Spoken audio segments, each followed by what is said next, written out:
एक गांव में एक सेठ और सेठानी रहते थे। वे बहुत अमीर थे, लेकिन बहुत कंजूस भी थे। फिर एक दिन सेठ को किसी काम से दूसरे गांव जाना पड़ता है। उनके घर में एक नौकरानी भी थी। सेठ के जाते ही सेठानी उस नौकरानी पे जुल्म ढाना शुरू कर देती है। वह नौकरानी दिन भर घर का काम करती, लेकिन सेठानी को कभी भी उस पर दया नहीं आती थी और वह हमेशा उसे डांटती रहती थी। वहीं दूसरी तरफ गांव में एक कुआं था। बहुत समय पहले एक औरत ने उस कुएं में गिरकर अपनी जान दे दी थी। तब से उस कुएं से अजीब अजीब सी आवाजें आने लगी थी। कोई भी उस कुएं के पास जाने की हिम्मत नहीं करता था। फिर एक दिन रोज की तरह विमला घर का काम कर रही होती है। ए विमला, आज तो दोपहर हो गई और अब तक तेरा काम खत्म क्यों नहीं हुआ? लगता है महारानी आज देर से सोकर उठी है। क्यों री, तेरा काम खत्म क्यों नहीं हुआ अब तक? नहीं नहीं मालकिन, ऐसा नहीं है। आज मेरी तबीयत कुछ ठीक नहीं है, इसलिए आज सुबह उठने में थोड़ी देर हो गई। मैं कल से जल्दी उठ जाऊंगी। आज हमारे घर कुछ मेहमानों ने आना है और घर में थोड़ा सा ही पानी बचा है। तू नदी से थोड़ा पानी भर कर ले आ। लेकिन मालकिन, अब तो शाम होने वाली है और नदी तो गांव से दूर है। मुझे लौटने में रात हो जाएगी। अगर आप कहें तो मैं कल सुबह सुबह पानी भर कर ले आऊं। नहीं नहीं, तेरा दिमाग खराब तो नहीं हो गया? तूने सुना नहीं कि मेहमानों ने आ जाना है, तो पानी की जरूरत भी तो आज ही होगी ना। मुझे नहीं पता, कहीं से भी 2 घड़े भरकर पानी लेकर आ। फिर विमला उदास परेशान मन से 2 घड़े अपने सर पर रखकर पानी भरने चल देती है। थोड़ी दूर चलने पर वह उसी चुड़ैल के कुएं के पास से गुजरती है। अरे, ये तो शाम हो गई। मुझे नदी से लौटने में जरूर रात हो जाएगी। क्यों ना इसी कुएं से पानी भर लूं? नहीं नहीं, गांव वाले तो कहते हैं कि ये भूतिया कुआं है। इस कुएं के अंदर चुड़ैल रहती है। अब क्या करूं? अगर नदी से पानी भरने जाऊंगी तो लौटते वक्त अंधेरा हो जाएगा। नहीं नहीं, इसी कुएं से भर लेती हूँ। फिर वह उस कुएं के पास पानी भरने पहुंच जाती है। जैसे ही वह उसमें झांक कर देखती है, उसे उस कुएं में से अजीब अजीब सी आवाजें आने लगती हैं। कोई है? मेरी मदद करो, मैं इस कुएं में गिरी हुई हूँ। कोई मेरी जान बचाओ, मेरी मदद करो। अरे, ये कौन है? ये तो कोई लड़की की आवाज है।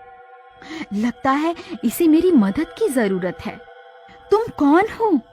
तुम इस कुएं में कैसे गिर गई? क्या तुम मुझे सुन सकती हो? फिर जैसे ही विमला कुएं में झांक कर देखती है, तभी वह कुएं की चुड़ैल उसे कुएं के अंदर खींच लेती है। बचाओ बचाओ, कोई है? कोई मेरी जान बचाओ। हे भगवान, मेरी मदद करो। तभी विमला के सामने एक चुड़ैल आकर खड़ी हो जाती है। विमला बहुत डर जाती है। हा हा हा हा हा हा हा हा। आज बहुत सालों के बाद कोई इस कुएं की तरफ आया है। मैं कब से इसी कुएं में इंतजार कर रही थी। आज जाकर मेरा इंतजार खत्म हुआ। मुझे छोड़ दो, मुझे जाने दो। गांव वाले सही कहते थे, इस कुएं में चुड़ैल का वास है। तभी वह चुड़ैल विमला के शरीर में घुस जाती है और फिर वह चुड़ैल कुएं से बाहर निकल आती है। फिर वह दोनों खाली मटकों को अपने सर पर रखकर वापस अपने घर की ओर चल देती है और थोड़ी देर में घर पहुंच जाती है। घर पर मेहमान आ चुके होते हैं। ए विमला, जल्दी जाके सारा पानी रसोई घर में रख दे और जल्दी से हम सब के लिए भोजन तैयार कर दे। मेरे भाई को पनीर की सब्जी बहुत पसंद है। चल निकल यहाँ से। तेरी इतनी हिम्मत, मुझे हुक्म देती है? ले, खुद ही भर के पानी ले आ इसमें। इतना बोलकर वह दोनों घड़ों को जमीन पर पटक देती है। अरे दैया रे, इसकी हिम्मत तो देखो। भाभी, आपने अपनी नौकरानी को बहुत सर चढ़ा रखा है। इसकी हिम्मत तो देखो। इतना गुस्सा, इसने तो दोनों घड़े ही तोड़ दिए। ए विमला, ये तूने सही नहीं किया। तूने मेरे मेहमानों के सामने मेरी बेइज्जती करके अच्छा नहीं किया। तुझे इसकी सजा जरूर मिलेगी। जल्दी से ये टूटे हुए घड़े समेट और जाकर खाना बना। अच्छा, तो अब तू मुझे हुक्म देगी? तेरी इतनी हिम्मत? मैं बहुत थक गई हूँ। चल, जाकर मेरे लिए एक गिलास खून भर कर लेकर आ। भाभी, ये तो खून मांग रही है। आपकी नौकरानी खून भी पीती है? अरे तुम दोनों रुको, इसे मैं सीधा करता हूँ। ए नौकरानी कहीं की, लगता है तू ऐसे नहीं मानेगी। तभी बबलू चुड़ैल के बाल पकड़ लेता है और जोर जोर से उन्हें खींचने लगता है। क्यों? अब बोल। अभी तो बहुत बोल रही थी, अब तेरी बोलती कैसे बंद हो गई? तभी चुड़ैल उसके हाथ पर जोर से काट लेती है। अरे मर गए रे, ये भूखी तो मेरा हाथ ही चबा गई। हाय मेरा हाथ। अरे रेखा, ये देखो इस नौकरानी ने मेरा क्या हाल कर दिया। हाय, बहुत दर्द हो रहा है। तेरी इतनी हिम्मत, तूने मेरे भाई का ही हाथ काट खाया? रुक, तुझे अभी बताती हूँ। फिर सेठानी विमला को सबक सिखाने के लिए आगे बढ़ती है। तभी विमला उसके बाल पकड़ लेती है। क्यूरी मोटी, तू मुझे सबक सिखाएगी? अब बोल, अब तेरी जुबान बंद कैसे हो गई? हे भगवान, इस विमला को आज ये क्या हो गया? ये तो किसी से भी नहीं डर रही।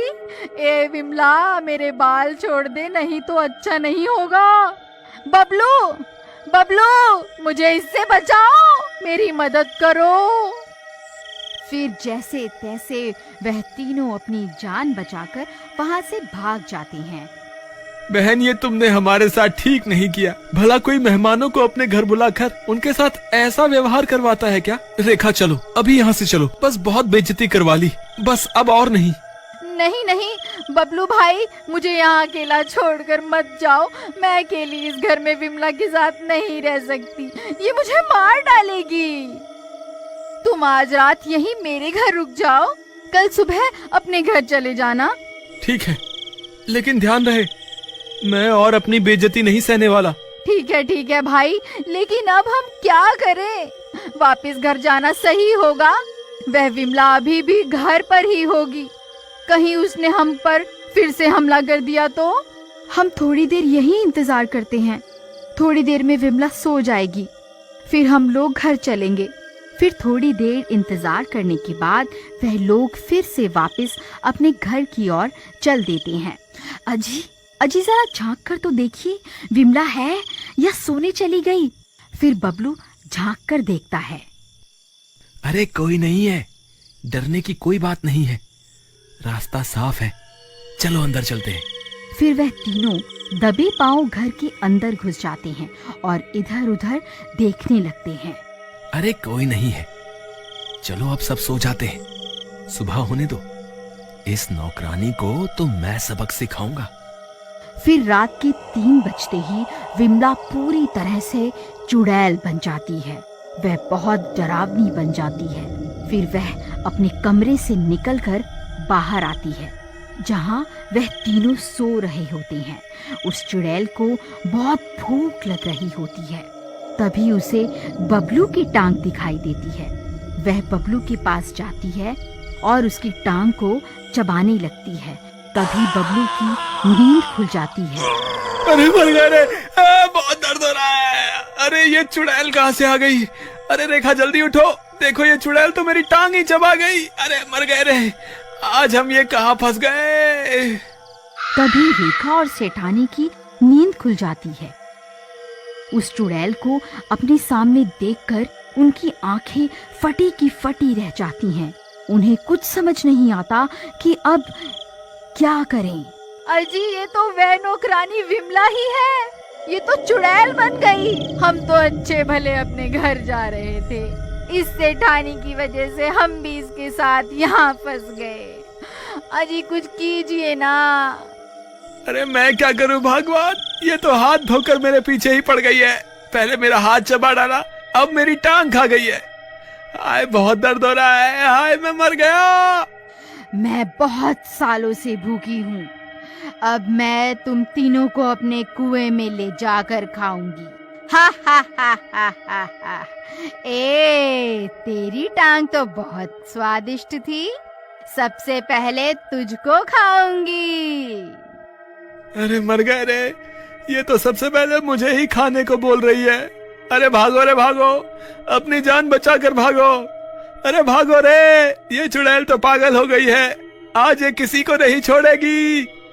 अजी रुकिए, हमें यहाँ अकेला छोड़कर कहाँ जा रहे हैं? फिर वह दोनों भी बबलू के पीछे पीछे भागने लगती हैं। अजी ये आपने ठीक नहीं किया, मैं तो आपको बहुत बहादुर समझती थी। आप तो एक नंबर के डरपोक, आप मुझे वहाँ अकेला मरने के लिए क्यों छोड़कर आए? फिर इतना शोर शराबा सुनकर कुछ गांव वाले वहाँ पहुँच जाते हैं। अरे भाई क्या हुआ? तुम सब इतना घबराए हुए क्यों हो? तुम सब इतनी रात गए यहाँ इतना शोर क्यों मचा रहे हो? कहीं कोई चोर वोर तो नहीं आ गया? अरे नहीं भाई, हमारे घर की नौकरानी के ऊपर चुड़ैल का साया आ गया है। चुड़ैल ने उसके शरीर पर कब्जा कर लिया है। देखो उसने मेरी क्या हालत कर दी है। हम तो वक्त रहते वहाँ से भाग आए, नहीं तो वो हमें कुएं में ले जाकर कच्चा खाने की बात कर रही थी। क्या कहा भाई? कुएं में ले जाकर? कहीं वो कुएं की चुड़ैल तो नहीं जिसके बारे में सब गांव वाले बातें किया करते हैं? हे भगवान, मुझे तो लगता है ये उसी कुएं की चुड़ैल है। वो इतने सालों के बाद उस कुएं से आजाद हुई है, अब वो किसी को जिंदा नहीं छोड़ेगी। अरे भाई ऐसा मत कहो, तुम तो हमारी मदद करने के बजाय और डरा रहे हो। कोई तो उपाय होगा इस चुड़ैल से पीछा छुड़ाने का। भाई अगर हमें उपाय पता होता तो हम पहले ही इस चुड़ैल से छुटकारा न पा लेते। लेकिन भाई हमें कुछ ना कुछ तो करना ही होगा। वो चुड़ैल किसी भी वक्त यहाँ आती होगी, जल्दी से कोई तरकीब सोचो।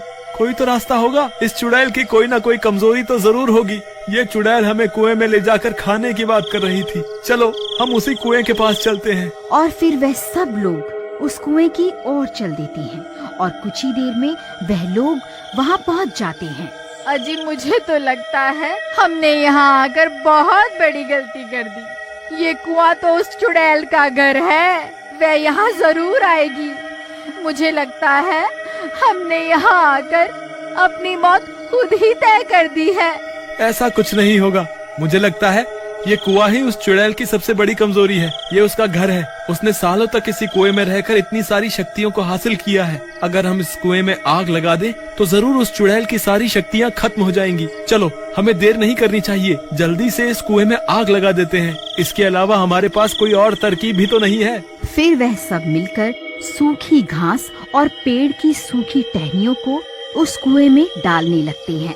तभी उन्हें डरावनी डरावनी आवाजें आने लगती हैं। ये कैसी आवाजें हैं? कहीं वो चुड़ैल यहाँ तो नहीं आ रही? अरे मर गए रे, वो देखो वो चुड़ैल तो यहीं आ रही है। आल तू जलाल तू आई बला को टाल तू, आल तू जलाल तू आई बला को टाल तू। हे भगवान हमारी रक्षा करो। तभी उन्हें दूर से वह चुड़ैल आते हुए दिखाई देती है। वह सब लोग उसे देखकर बहुत डर जाते हैं। ए गांव वालों, अच्छा हुआ तुम मुझे यहीं मिल गए। तुम सबकी मौत तुम्हें यहाँ खींच कर लाई है। ए चुड़ैल, हम तुझसे नहीं डरते। मुझे तेरी कमजोरी के बारे में पता चल गया है। तू हमारा कुछ नहीं बिगाड़ सकती। मैं तुझसे नहीं डरता। रुक, तुझे अभी मजा चखाता हूँ। बबलू भाई थोड़ी कम हेकड़ी झाड़ो, ज्यादा हीरो मत बनो। जिस तरकीब को लेकर इतना उछल रहे हो ना, अगर वो तरकीब फेल हो गई तो सबसे पहले ये तुम्हें ही कच्चा खाएगी। चल डरपोक, चल भाग यहाँ से। तभी बबलू एक मशाल में आग जलाकर उसे कुएं में फेंक देता है। देखते ही देखते कुएं से आग की बड़ी बड़ी लपटें उठने लगती हैं। ए मूर्ख इंसान, ये तूने क्या कर दिया? नहीं नहीं, ऐसा नहीं हो सकता।